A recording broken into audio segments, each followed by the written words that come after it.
اگلے جمعے تک بلاؤں سے اس کو اللہ تعالیٰ پناہ دیں گے۔ شامی حافظ ابن حجر اسقلانی فرماتے ہیں کہ ناخن تراشنے میں کوئی خاص کیفیت اور کسی دن کی تعین حضور صلی اللہ علیہ وآلہ وسلم سے منقول اور ثابت نہیں ہے، لہٰذا مستحب یہی ہے کہ انسان جو ناخن ہے وہ جمعے کے روز کاٹے۔ جمعے کی نماز سے پہلے انسان کو ناخن کاٹ لینے چاہیے، اسی کے بارے میں تعلیمات ملتی ہیں، اسی کے حوالے سے جو مختلف قسم کی باتیں ہیں وہ ملتی ہیں۔ اس لیے بہتر یہی ہے کہ انسان جمعے کے روز اٹھے، نماز کے لیے تیاری کرے، اسپیشل تیاری کرے اور نماز سے پہلے غسل کرے اور اسی دوران ناخن بھی کاٹے اور جسم میں موجود غیر ضروری بالوں کو بھی کاٹا جائے۔ اسی طرح عید الاضحیٰ کے حوالے سے بھی کہا جاتا ہے کہ جب یکم ذو الحج ہو جائے تو اس سے پہلے یہ کام کر لینے چاہیے، اس سے پہلے ناخن کاٹ لینے چاہیے۔ سنت طریقے سے قربانی دینے کے لیے یکم ذو الحج سے پہلے کرنے والے جو کام ہیں ان میں ناخن کاٹنا، زیر ناف اور بغلوں کے بال صاف کرنا ہے، مرد حجامت بنوا لیں اور مرد مونچھیں تلاش کر لیں۔ آپ صلی اللہ علیہ وآلہ وسلم نے فرمایا جس نے ذو الحج کا چاند دیکھ لیا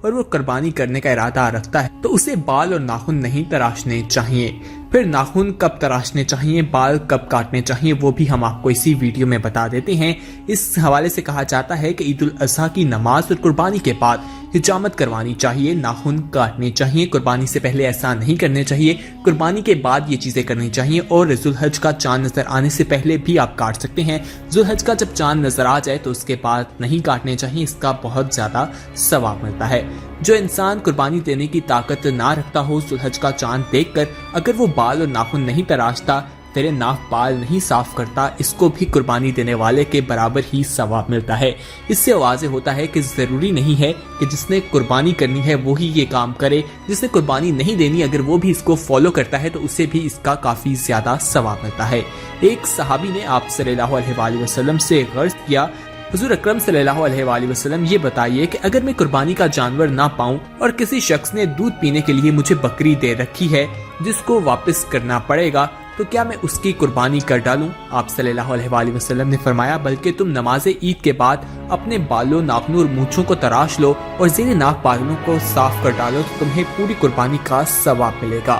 اس حدیث سے معلوم ہوتا ہے کہ اگر کوئی قربانی کی طاقت نہیں رکھتا، وہ ذو الحج کا چاند دیکھ کر اگر یہ کام نہیں کرتا تو اس کو بھی قربانی دینے والے کے برابر ثواب ملتا ہے۔ وہ کام کیا ہے؟ اس میں سب سے پہلے آتا ہے کہ وہ اپنے بال نہ کٹوائے، جبکہ دوسرے نمبر پر آتا ہے کہ زیر ناف اور بغلوں کے بال بھی صاف نہ کرے، تیسرے نمبر پر آتا ہے کہ ناخن بھی نہ کاٹے، جبکہ چوتھے نمبر میں ہے کہ مرد مونچھیں نہ تراشے۔ اور یہ چار کام کب کرنے چاہیے؟ اس حوالے سے عید الاضحیٰ کی نماز کے بعد جب قربانی ہو جائے تو اس کے بعد اس کو ادا کیا جا سکتا ہے، قربانی سے پہلے تک کا منع کیا گیا ہے۔ اس حوالے سے جو احادیث ملتی ہیں وہ ہم نے آپ کے ساتھ شیئر کی ہیں، اور ناخن کے حوالے سے بتایا ہے کہ اسلام میں ناخن کے حوالے سے کیا کہا گیا ہے۔ مختلف قسم کی باتیں سامنے آتی ہیں، لیکن یہی کہا جاتا ہے کہ اس حوالے سے کوئی مستند بات سامنے نہیں آئی، لیکن یہی ہے کہ آپ جمعے کے روز جو ہے جمعے کی نماز سے پہلے صفائی کا جب اہتمام کرتے ہیں، اسپیشل تیاری کرتے ہیں، جس حوالے سے ہمیں سنت سے بھی ملتا ہے آپ صلی اللہ علیہ وآلہ وسلم کی اگر ہم زندگی دیکھیں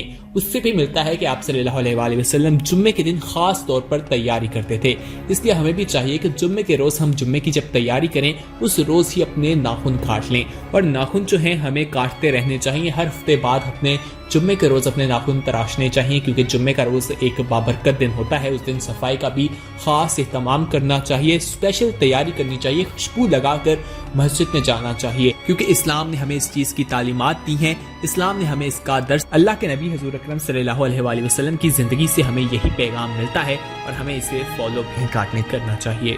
خواتین و حضرات، امید ہے کہ یہ ویڈیو آپ کو پسند آئی ہوگی۔ اس ویڈیو میں ہم نے آپ کو ناخن کاٹنے کے حوالے سے بتایا ہے اور ساتھ ہی یہ بھی بتایا ہے کہ جو مختلف قسم کی باتیں کی جاتی ہیں کہ کس روز ناخن نہیں کاٹنے چاہیے، جیسے کہ کہا جاتا ہے کہ بدھ کے روز ناخن نہیں کاٹنے چاہیے، اس حوالے سے بھی آپ کو بتایا ہے، اور ساتھ میں ذو الحج کے مہینے کے حوالے سے بھی بتایا ہے کہ جو اس حوالے سے کہا جاتا ہے کہ اس ماہ یہ چیزیں نہیں کرنی چاہیے، اگر ہم ایسا نہیں کرتے تو اس کا ثواب ہمیں قربانی کے برابر ملتا ہے۔ ناظرین، امید ہے کہ یہ ویڈیو آپ کو پسند آئی ہوگی۔ اس ویڈیو کو اپنے دوستوں کے ساتھ لازمی شیئر کیجیے گا تاکہ ان کے علم میں بھی اضافہ ہو۔ ساتھ ہی ساتھ اس ویڈیو میں کمنٹ بھی لازمی کیجیے گا، اپنی رائے کا اظہار کیجیے گا کہ آپ کو یہ ویڈیو کیسی لگی ہے اور اس ویڈیو کے حوالے سے، اس ٹاپک کے حوالے سے بھی بتائیے گا کہ آپ نے کیا سن رکھا تھا اور اس ویڈیو سے آپ کو کتنا فائدہ ہوا ہے۔ ساتھ ہی ہمیں آپ یہ بھی بتا سکتے ہیں کہ آنے والے وقت میں ہم کون سی ویڈیوز، کون سے ایسے ٹاپکس ہیں جو آپ کے ساتھ شیئر کریں، جو آپ چاہتے ہیں کہ اس کے ذریعے آپ کے ساتھ شیئر کریں، وہ ضرور ہمیں کمنٹس میں بتائیے گا۔